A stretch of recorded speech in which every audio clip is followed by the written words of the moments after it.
वाराणसी का हर घाट अपनी एक अलग कहानी रखता है।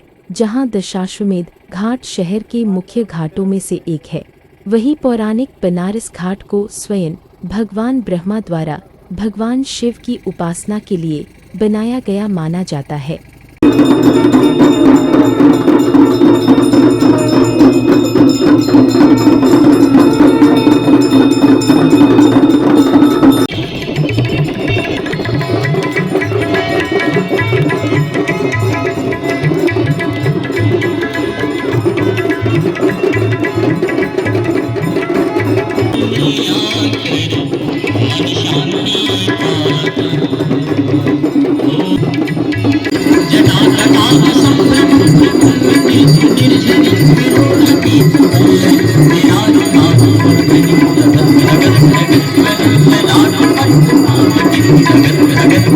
जगत